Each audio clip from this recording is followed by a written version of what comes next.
Kitab Amsal pasal 1 ayat 11. Gini firman Tuhan. Perhatikan. Jikalau mereka berkata, marilah ikut kami, biarlah kita menghadang darah, biarlah kita mengintai orang yang tidak bersalah dengan tidak semena-mena. Biarlah kita menelan mereka hidup-hidup seperti dunia orang mati, bulat-bulat seperti mereka yang turun ke liang kubur. Saudara, ini baku ajak, tapi baku ajak gila. Marilah kita pergi Suanggi, kita punya kawan. Ada begini, saudara. Marilah kita cari cara supaya bagaimana dia pindah dari puskesmas ke siapa. Dia ini memang ngeri kalau dia ada di sini. Marilah kita, ini orang-orang begini ini berat. Saudara yang terkasih dalam Tuhan. Ya, saya dulu belum bertobat. Ya, saya pun ajakan tuh marilah, ini marilah jelek semua. Marilah kita pergi minum laru. Marilah kita, pokoknya itu dulu. Ya, marilah ini pokoknya marilah yang jelek punya semua. Soalnya ada yang baik. Nah, saudara yang terkasih di dalam Tuhan, ajakan-ajakan yang negatif seperti ini tidak boleh ada di dalam hidup orang-orang yang merayakan Natal seharusnya. Kita menjadi Kristen, kita semua sekali lagi diajak pergi ke Bethlehem. Untuk apa? Teladani itu gembala-gembala. Baku ajak itu untuk hal-hal positif, bukan ajak hal-hal yang negatif. Selamat datang di channel YouTube Pendeta Ebenezer Playmo. Jangan lupa subscribe.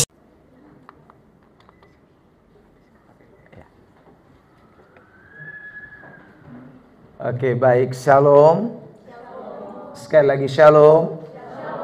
Puji Tuhan, bersyukur malam hari ini Tuhan izinkan kita sekalian boleh kembali merayakan Natal dan sekaligus tahun baru Natal 2024 dan tahun baru 2025.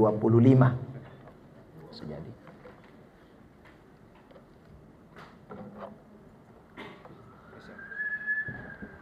Cek.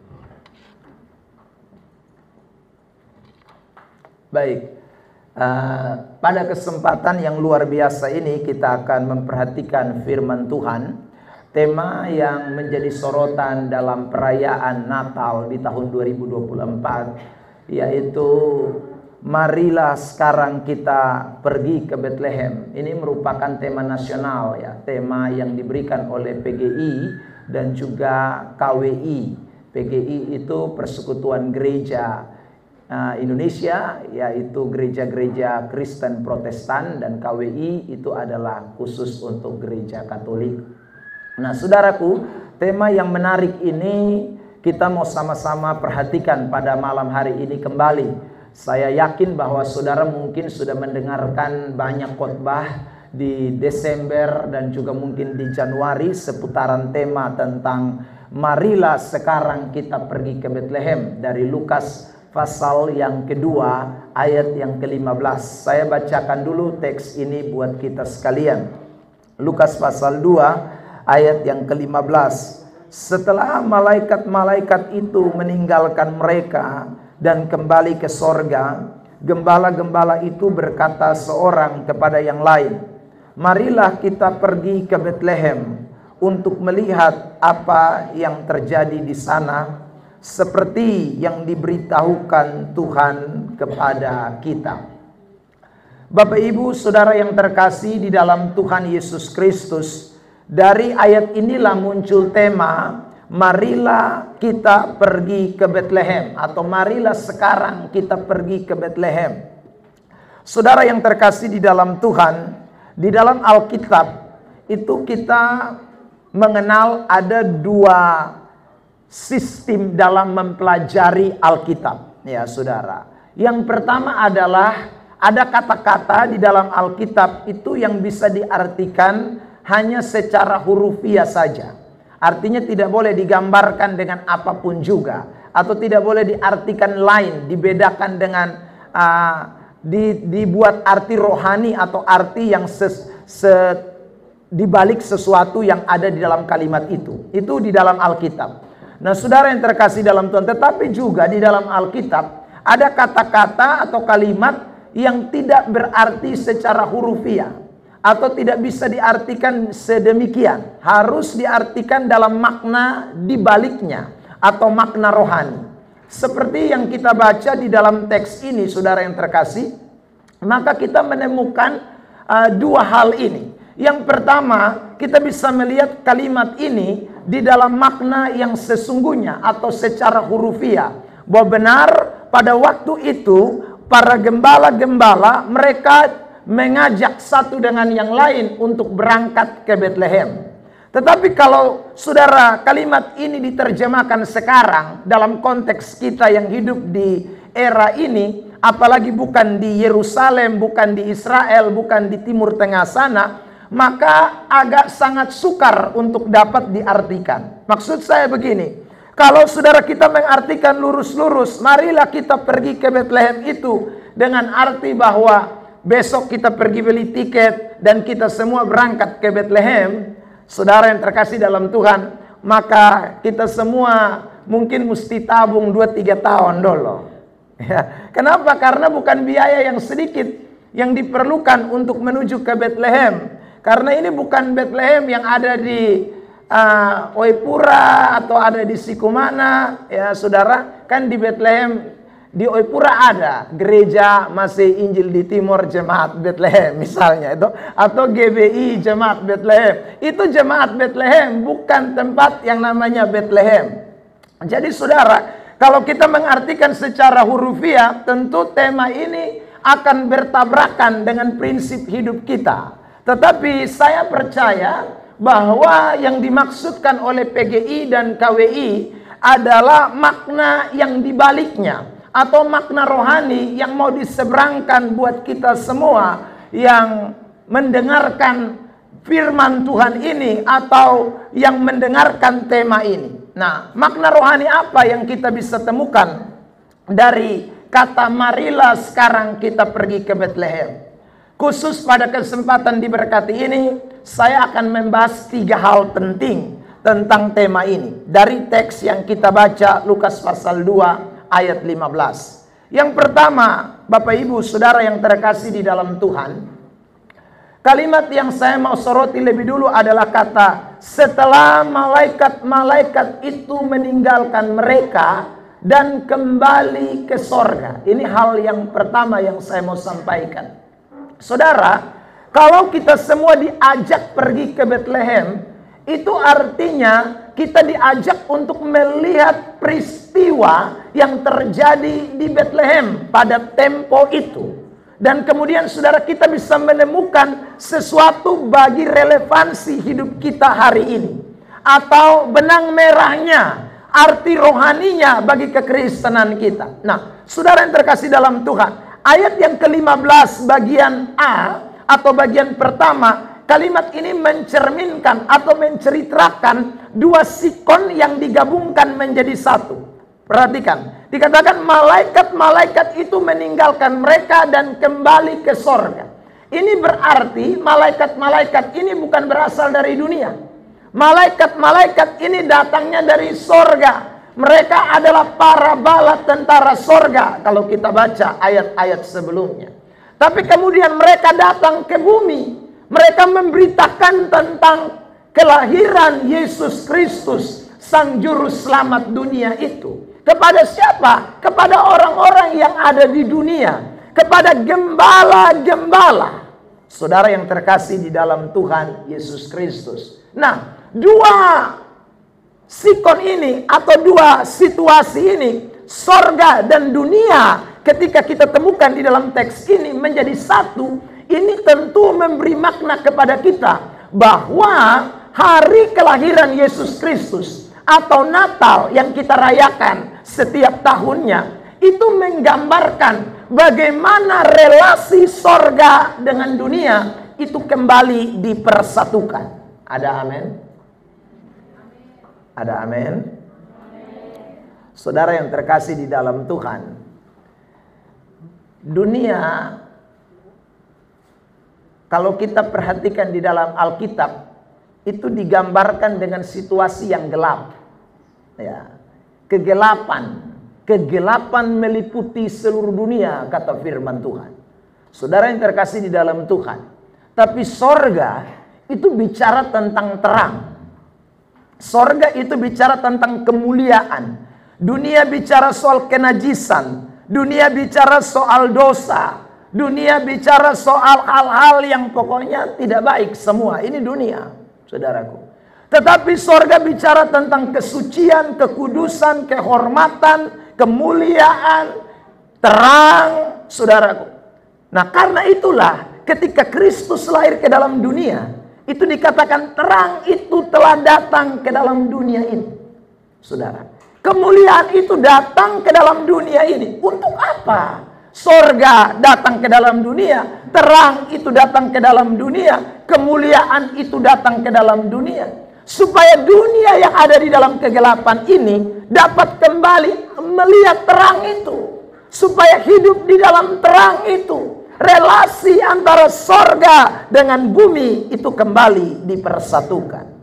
Saudara yang terkasih di dalam Tuhan Yesus Kristus, karena itu sesungguhnya ketika kita merayakan Natal, saudaraku, itu memberikan pernyataan kepada kita bagaimana relasi kita dengan sorga itu kembali menyatu.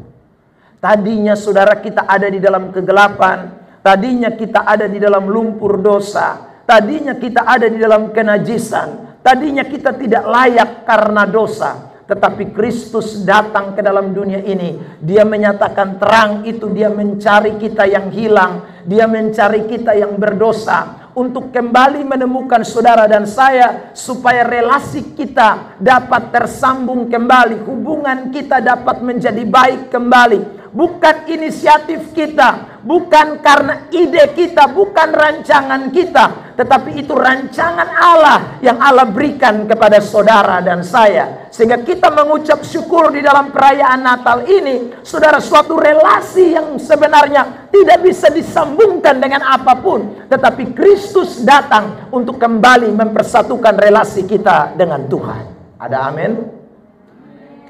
Makanya kalau ajakan ini, marilah kita pergi ke Bethlehem. Yang pertama, saya kasih kesimpulan buat kita.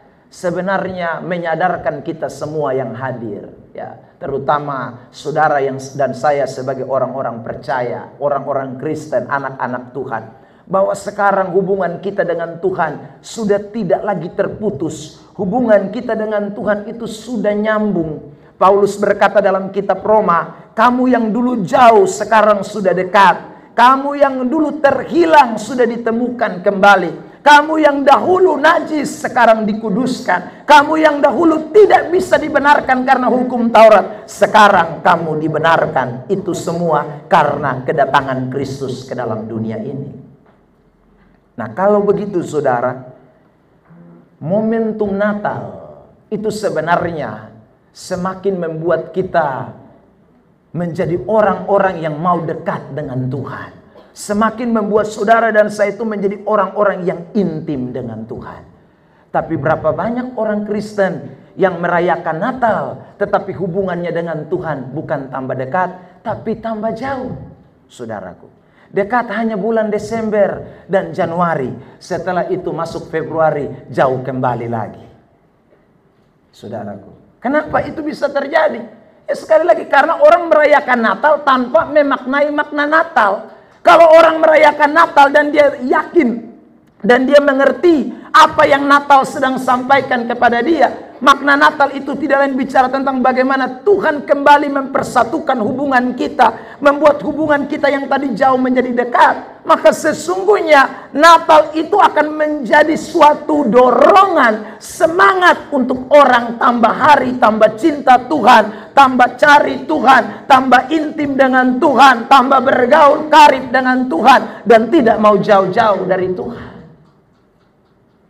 Saya tidak tahu saudara yang ada di puskesmas Oesapa, saudara yang terkasih dalam Tuhan, apakah sebelum saudara berangkat pergi ke tempat kerja di puskesmas Oesapa, ada yang masih tahu berdoa? Atau ada yang sudah tidak tahu berdoa lagi?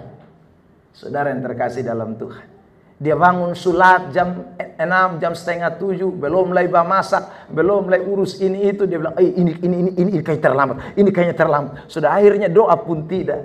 Ya, dia sudah berangkat, saudara yang terkasih. Ya, tapi dia pun nama di depan Maria. Minta maaf saudara, saya tidak kenal Maria yang di Oesapa ya. Tapi dia pun nama di depan tuh Yohanes, ya, Lukas, nama-nama Alkitab semua. Tapi doa pun tidak pernah. Saudara yang terkasih dalam Tuhan, hati-hati. Hari-hari ini kesibukan banyak orang bisa membuat orang lupa esensi daripada hubungannya dengan Tuhan.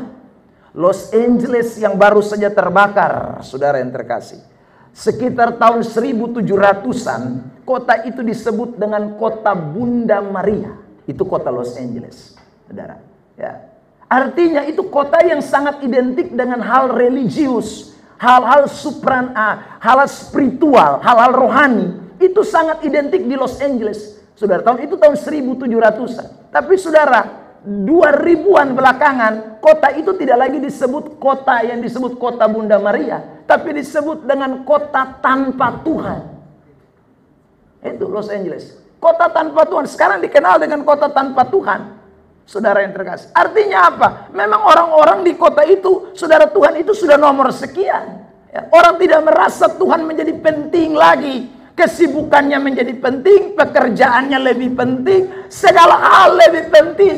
Padahal saudara, kalau kita bicara bahwa itu kota namanya kota Bunda Maria, maka itu notabene Kristen Katolik, Kristen Protestan yang ada di itu kota. Saudara yang terkasih dalam Tuhan. Tapi orang-orang itu melupa relasi dengan Tuhan. Mereka lupa hubungan dengan Tuhan. Hari ini saya mau ingatkan buat semua anak-anak Tuhan, jemaat Tuhan yang ada di Oesapa, Puskesmas Oesapa, jangan lupa Anda dan saya ketika merayakan Natal, apalagi tahun 2024 ini, Tuhan suruh kita lewat ini ayat, mari pergi Bethlehem. Untuk apa? Bukan pilihat kandang, bukan pilihat kota Bethlehem yang luar biasa itu, tapi kita diajak untuk mengingat bagaimana peristiwa Bethlehem itu bicara soal relasi Tuhan dan manusia disambungkan kembali. Ada amin? So kerja sampai hari Sabtu, Minggu juga dia soa pulang. Ya saudara, dia soalnya pergi gereja lagi hari Minggu. Ya saudara, saya ulang lagi, tapi dia pun nama siapa? Maria. Dia pun nama Anis. Ya saudara, tapi hari Minggu soalnya pergi gereja. Makanya seorang pendeta, namanya pendeta Rap-Rap dari Jakarta, dia bilang begini saudara, ya, kapal selam yang diciptakan oleh Amerika itu bisa tenggelam, saudaraku, sekitar 3 bulan baru muncul. Tapi kapal selam orang Kristen lebih canggih, karena tenggelamnya itu di bulan Desember, saudaraku, dia muncul kembali nanti di bulan Desember. Jadi 12 bulan, lebih lama daripada kapal Amerika itu, saudara yang terkasih dalam Tuhan. Maksudnya apa? Banyak orang Kristen itu tidak pernah muncul di gereja. Nanti dia muncul itu pas perayaan Natal dan Tahun Baru, baru dia datang. Saudara, setelah Natal dan Tahun Baru dia hilang lagi. Ya. Tapi saya ulang, namanya Maria, namanya Yusuf. Maria dan Yusuf ini kok lain, aneh. Ya saudara, ini perlu kita semua renungkan. Ya. Jadi pada kesempatan ini saya mau sampaikan ini pesan yang pertama buat kita di momentum Natal ini. Kalau kita diajak marilah ke Bethlehem, itu artinya kita mau mengingat kembali relasi kita dengan Tuhan hari ini. Sampai di mana hubungan saudara dengan Tuhan? Ayo mulai kembali introspeksi diri. Jangan sampai Los Angeles yang kedua ada di NTT. Karena kita sebut ini kota-kota Kristen, kota yang punya slogan kasih, 50 meter gereja, 50 meter gereja, saudaraku. Tapi apakah orang-orang Kristennya benar-benar punya relasi dengan Tuhan baik? Atau hanya sekedar gereja yang besar, gereja yang banyak, tapi saudaraku, orang yang pergi gereja hanya itu muka-muka itu sah. Lebih banyak orang hanya sebut dirinya Kristen, tapi dia tidak punya relasi yang intim dengan Tuhan. Karena itu hari ini, sekali lagi, pesan pertama ini tidak boleh dilupakan oleh semua saudara-saudara yang ada di Puskesmas Oesapa. Saudara yang terkasih dalam Tuhan, ya ini penting buat kita.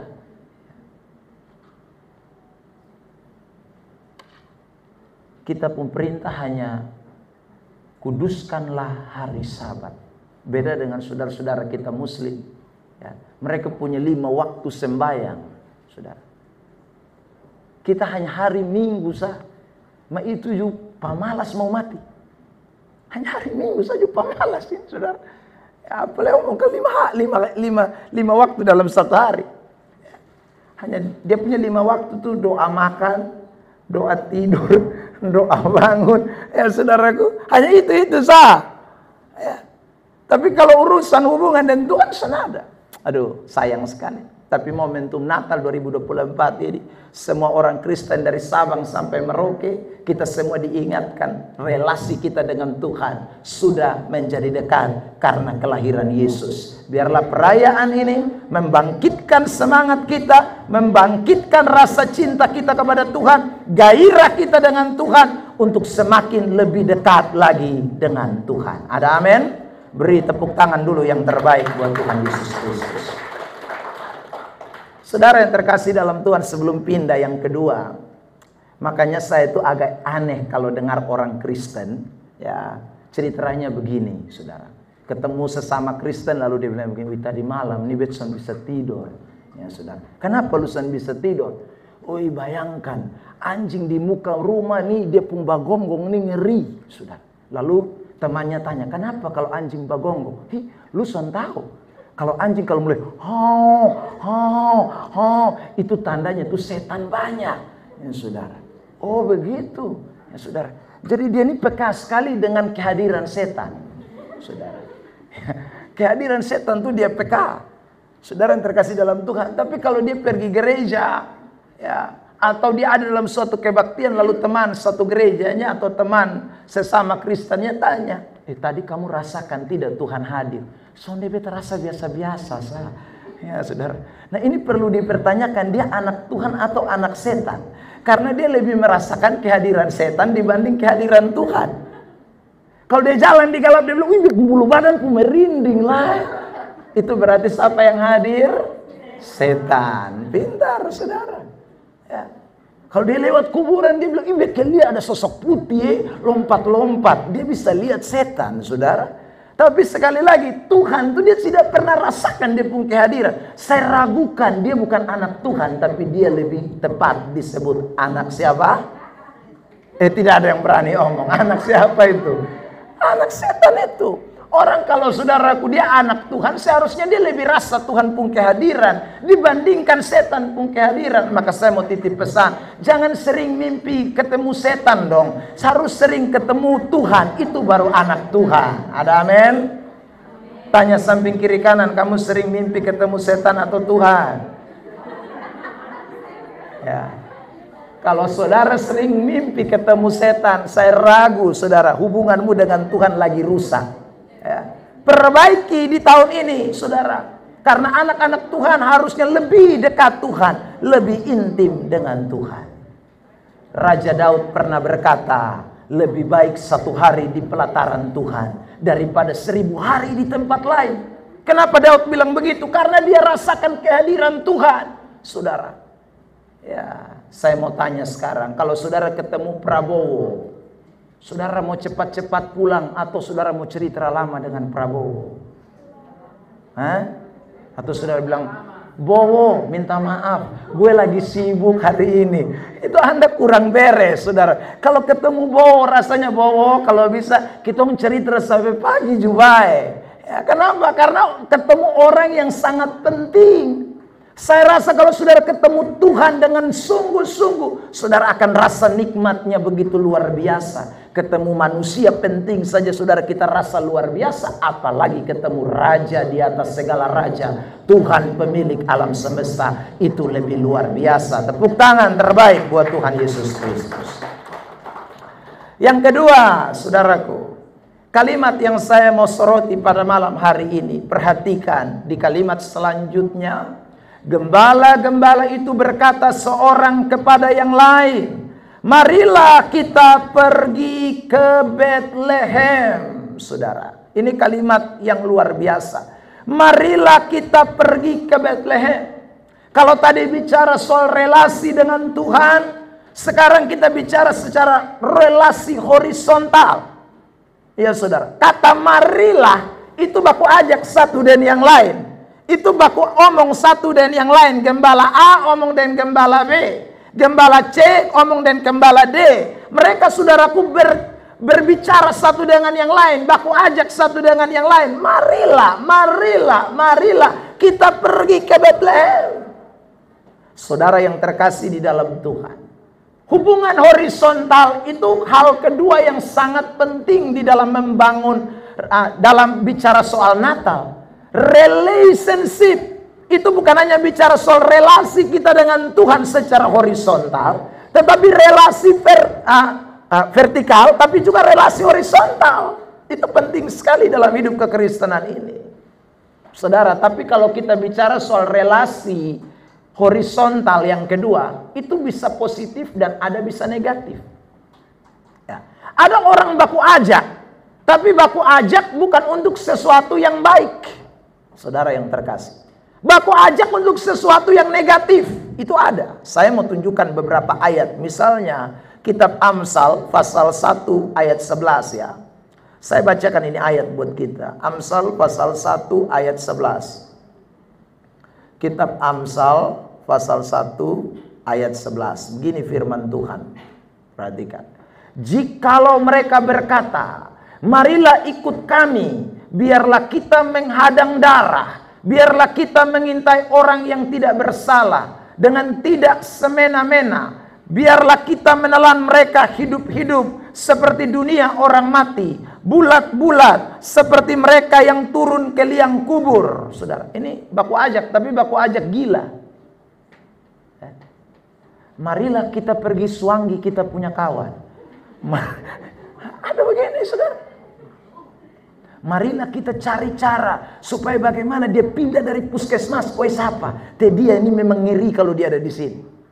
Marilah kita, ini orang-orang begini ini berat. Saudara yang terkasih dalam Tuhan.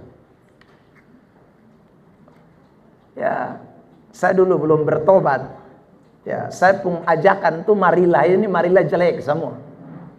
Marilah kita pergi minum laru. Marilah kita, pokoknya itu dulu.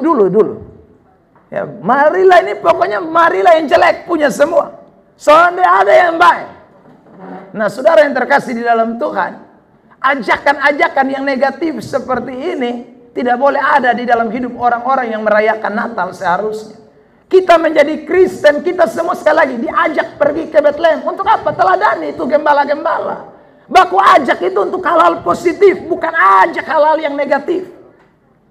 Saudara yang terkasih dalam Tuhan, saya didatangi oleh seorang jemaat ya di tempat saya. Dia bilang begini, Bapak, beta ini sekarang dilarang untuk bergaul dengan yang itu.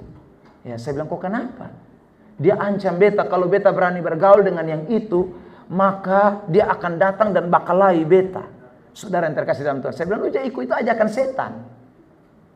Ya, kita anak Tuhan sudah boleh. Ya, kita anak-anak Tuhan bukan bikin kelompok A, kelompok B, kelompok C. Saudara yang terkasih dalam Tuhan, demi suatu kepentingan hal yang jelek, hal yang tidak bagus. Saudara, hal-hal yang merupakan bukan sesuatu yang menyenangkan Tuhan, itu bukan ajaran kitab suci. Saudara yang terkasih di dalam Tuhan Yesus Kristus. Ya. Bahkan lebih ngeri nih, Amsal 7 ayat 8. Saya bacakan lagi ini ayat ya. Ini dong ajak-ajak. Kalau tadi ajak tiba bunuh orang, kas celaka orang, ini ajak untuk lakukan hal-hal yang berbau seks. Amsal 7. Perhatikan. Saudara yang terkasih dalam Tuhan, saya bacakan ya ayat yang ke-18 mulai. Amsal pasal 7 ayat yang ke-18. Begini firman Tuhan. Marilah kita memuaskan birahi kita pagi hari dan bersama-sama menikmati asmara. Oh, ini hati-hati. Kalau itu kita lakukan, saudara yang terkasih dalam Tuhan, baku ajak sesama suami istri tidak masalah. Tapi ajak kawan, marilah kita pergi ke KD, kita tidur semalam-malaman di sana dan lupa istri kita. Ini bahaya, saudara yang terkasih. Ya, ini bahaya sekali. Anak-anak Tuhan, saya ulang lagi, hal-hal semacam begini ini hari-hari ini yang sedang marak. Orang membangun hubungan horizontal, tapi bukan untuk hal-hal yang positif. Orang membangun hubungan horizontal, tapi bukan untuk hal-hal yang menyenangkan. Orang membangun hubungan horizontal, tapi untuk mencelakakan, membunuh, membinasakan, meruntuhkan, bikin hancur orang lain. Jangan. Lewat kesempatan yang luar biasa, momentum Natal, Puskesmas Wesapa ini, saya mau ajak kita semua sebagai anak-anak Tuhan, orang-orang Kristen, bangun relasi dengan semua orang. Siapapun dia, entah Kristen, non-Kristen, bangun relasi dengan baik. Berbuat baik kepada semua orang. Itu yang Tuhan Yesus ajarkan kepada kita sekalian. Ada amin? Ada amin? Kalau ajak makan bakso, jangan hanya besti dong sah. Saudara yang terkasih dalam, semua cuma saja. Ya. Sebab kalau orang punya besti saja, saudara yang terkasih, itu besti itu memang baik dalam satu sisi. Tapi ada besti yang dalam tanda kutip, saudaraku, kenapa dong dua sangat baik? Karena dong dua ini tahu satu rahasia dan satu rahasia yang lain. Ya. Rahasia yang dong sembunyikan ini rahasia berbahaya. Ya. Nah ini hari saya mau sampaikan ini firman Tuhan buat kita sekalian. Ya. Mari kita baku ajak untuk hal-hal yang positif. Nah, saya mau tunjukkan saja 2 ayat yang menjadi contoh ajakan-ajakan yang positif, yang saya rasa kita mesti kembangkan di dalam hidup kita sebagai orang-orang percaya. Ya, baku ajak untuk hal-hal yang baik, baku ajak untuk hal-hal yang menyenangkan. Kitab Galatia pasal yang ke-6. Saya bacakan ini ayat buat kita semua, saudara yang terkasih dalam Tuhan. Kitab Galatia pasal yang ke-6 mulai ayat yang ke-9. Galatia pasal 6 ayat yang ke-9. Begini firman Tuhan. Perhatikan, saya bacakan. Janganlah kita jemu-jemu berbuat baik, karena apabila sudah datang waktunya kita akan menuai, jika kita tidak menjadi lemah. Janganlah kita jemu-jemu berbuat baik, saudara. Itu ajakan, itu penting buat kita semua. Jadi ke siapa saja buat baik, saudara. Kepada orang-orang Kristen, kepada orang-orang non-Kristen, ayo jadi teladan, bikin baik. Ya. Bikin baik itu kan banyak hal yang kita bisa buat, saudaraku. Tidak selalu harus berupa harta, berupa uang, tidak. Ya. Perbuatan-perbuatan baik yang kita bisa explore, kita bisa keluarkan dari hidup kita, ya itu kita lakukan dalam hidup kekristenan ini. Saudara yang terkasih dalam Tuhan. Kurang lebih 1 minggu yang lalu, saya dengan istri pergi jemput anak kami yang lagi sekolah ya SMP di Sikumana sana. Kami lewat jalur 40, saudara. Waktu kami pergi jemput dalam keadaan cuaca hujan. Ya. Kami naik, saudaraku, mulai tanjakan-tanjakan, sudah mau masuk di Manulai situ. Ya. Saya tidak terlalu perhatikan lagi nyetir mobil. Ya. Istri saya itu lihat. Di samping kiri kami itu, saudara, ada anak kecil yang menangis-menangis di pinggir. Ya, saudara. Jadi istri saya bilang, "Bapak, berhenti dulu." Saya susumpit terus. Saya bilang begini, "Mama salah lihat. Ya, itu bukan ada anak kecil menangis. Kok siapa anak kecil gila yang hujan-hujan deras ini duduk di hutan belantara situ." Saudara. Tapi istri saya mendesak, bilang, "Pak, tidak, putar dulu. Kayaknya itu dia membutuhkan pertolongan. Dia lagi membutuhkan pertolongan. Tidak tahu dia menangis kenapa." Saudara yang terkasih dalam Tuhan, anak usia sekitar, ya anak usia 7 tahun apa 8 tahun. Masih kecil. Saudara yang terkasih dalam Tuhan. Jadi kami kan lewat jalur 40 itu satu arah. Ya saudara, saya bilang kita tidak bisa putar balik. Ya, ini kan lawan arah. Tapi istri saya desak, harus putar balik, harus putar balik. Jadi kami sampai di atas, saudaraku. Kembali lagi, turun ke bawah. Putar datang lewat, saudaraku. Saya bilang, mana? Tidak ada itu anak kecil. Lalu saya istri berhenti di muka situ, tadi beta lihat. Nah. Dan saudara betul, itu anak tidak bisa langgar kali kecil. Ya, ini deker, bukan kali. Ya sudah, tapi deker. Karena air lagi deras. Jadi dia duduk makrariu di situ. Sampai berteriak, "Oh, siapa dengar?" Semua lewat. Ini anak ada berteriak setengah mati. Tahu dia berteriak seberapa jam? Saudara yang terkasih dalam Tuhan. Dan saya turun pergi. Lalu kemudian saudara dalam keadaan hujan-hujan deras. Ya, saya turun lalu kemudian langgar itu kali, gendong dia kas pindah dari deker. Sudah tanya rumah di mana? Rumah di bawah situ. Aduh kasihan. Seandainya kalau tadi saudaraku kita tidak dengar, kita tidak turun saudaraku, dan dia akan menangis ini tahu sampai jam berapa. Saya dengan istri pergi itu sudah sekitar jam 2 lewat. Saudara.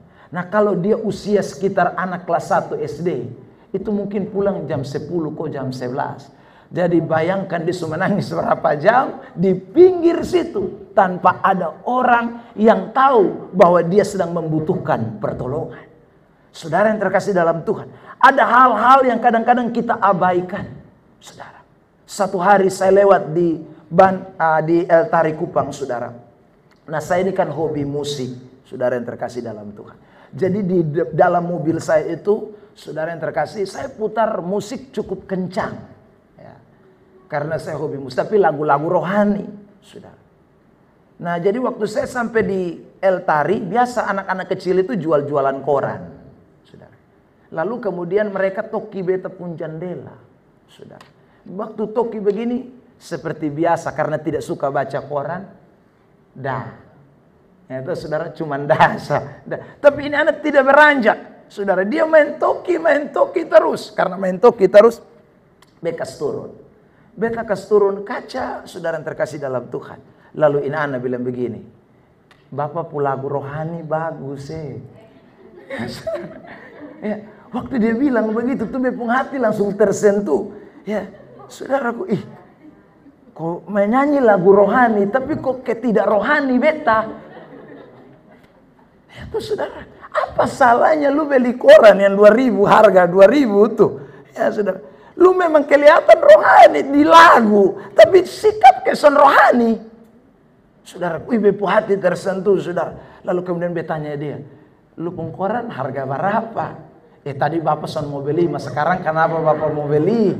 Sonde, kok beta ini sayang Luna, dia bilang begitu, saudara. Oh begitu, baik, sudah beta beli lupung koran, saudara. Lalu kemudian saudara terkasih dalam Tuhan, saya kasih dia uang, lalu dia bilang terima kasih banyak papa, Tuhan Yesus berkati. Itu kalimat terakhir lah itu. Aduh bikin beta tuh saudara sampai rasa kayaknya harus belajar banyak dalam hal sikap perbuatan, dalam hal kebaikan. Kadang-kadang kita bisa, saudaraku, begitu berkoar-koar bicara soal kebenaran, bicara soal Yesus. Tapi bagaimana relasi kita, hubungan kita dengan orang di sekitaran kita? Apakah kita betul-betul menunjukkan cinta Tuhan Yesus itu kepada banyak orang? Kalau saudara lihat Yesus waktu dia datang ke dalam dunia, dia membangun relasi horizontal itu begitu nyata. Dia ketemu siapa saja. Dia bukan saudaranya, bukan sukunya, bukan bangsanya. Dia punya hati yang penuh belas kasihan. Karena itu hari ini semua kita yang ada di puskesmas Oesapa, mari kita belajar dari kisah Natal itu, membangkitkan relasi hubungan horizontal. Itu penting dalam hidup kekristenan. Apalagi saudara yang bersentuhan langsung dengan masyarakat.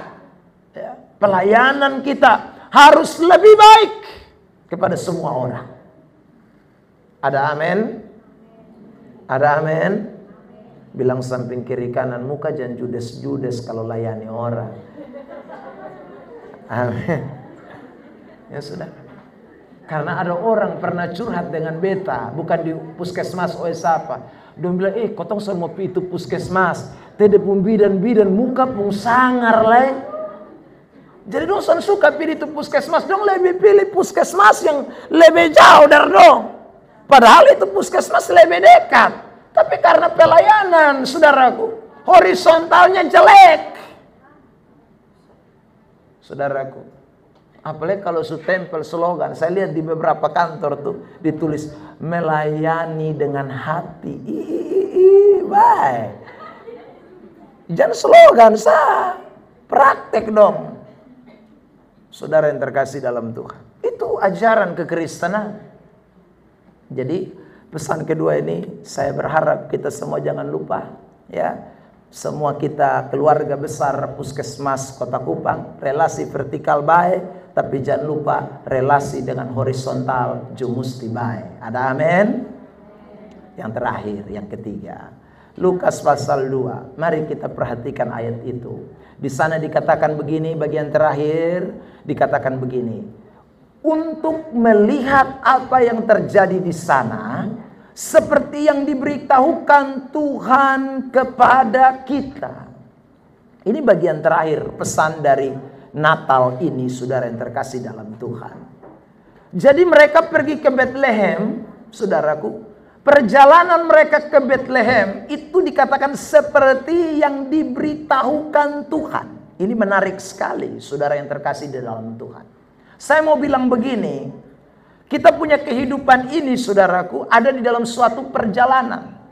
Hari ini kita ada di tanggal 31 Januari 2025. Saudara, kita akan terus berjalan kalau Tuhan masih izinkan kita menumpang di planet bumi ini.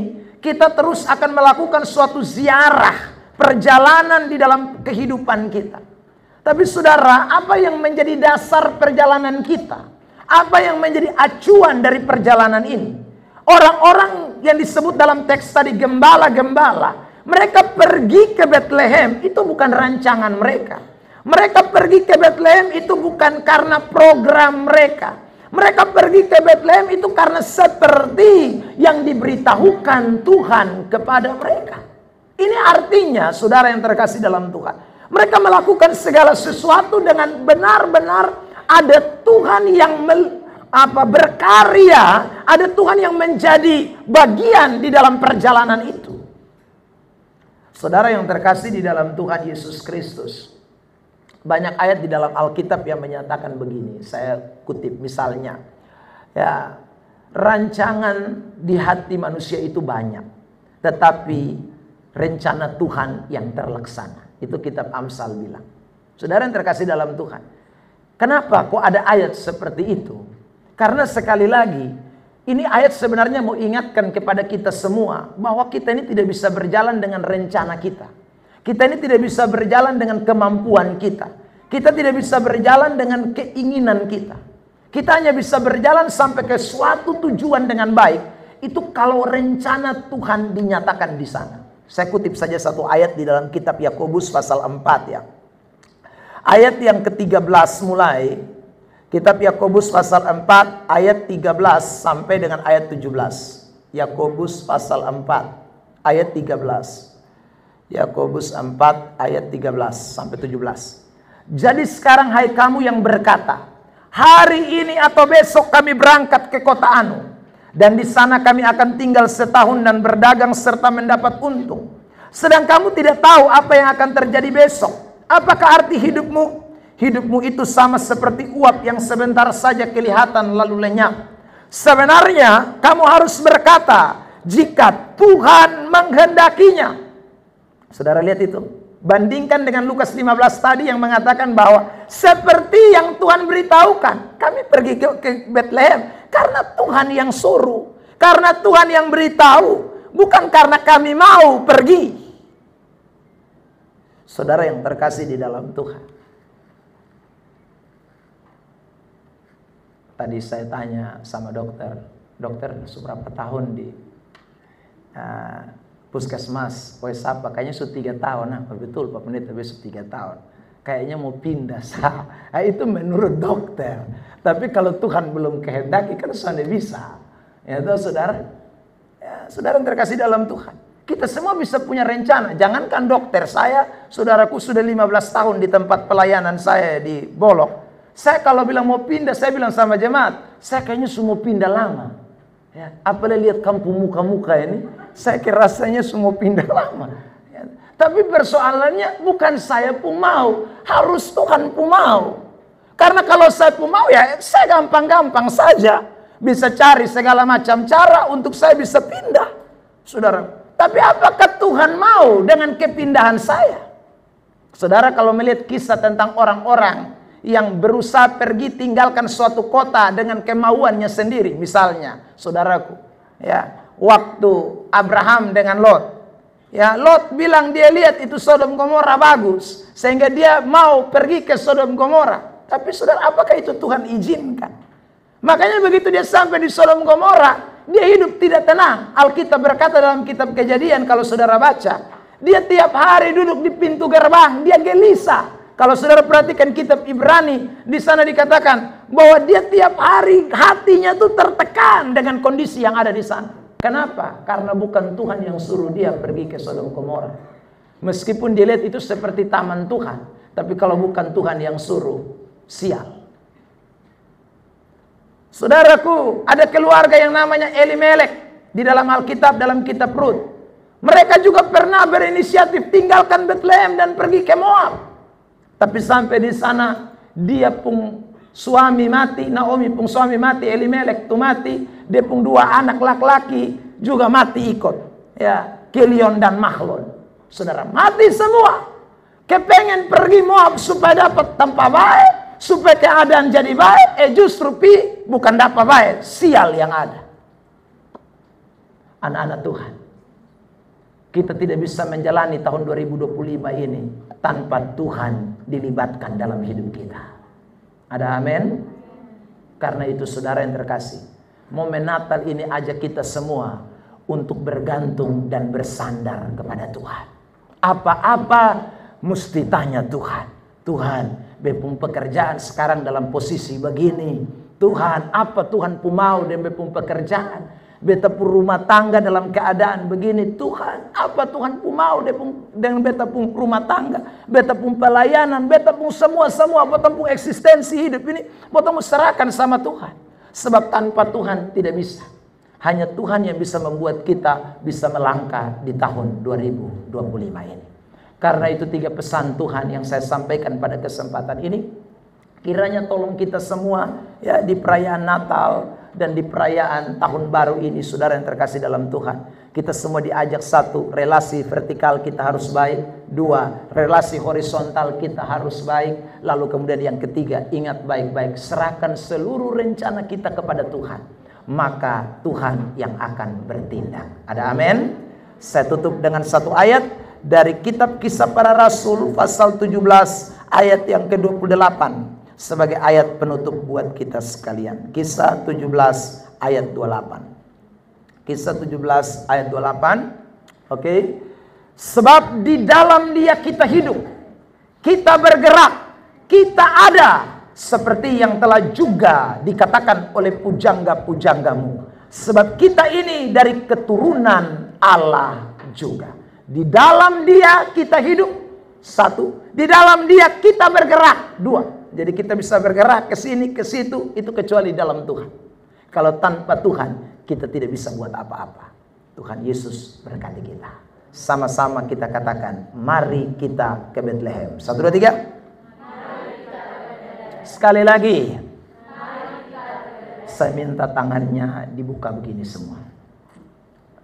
Oke, baik.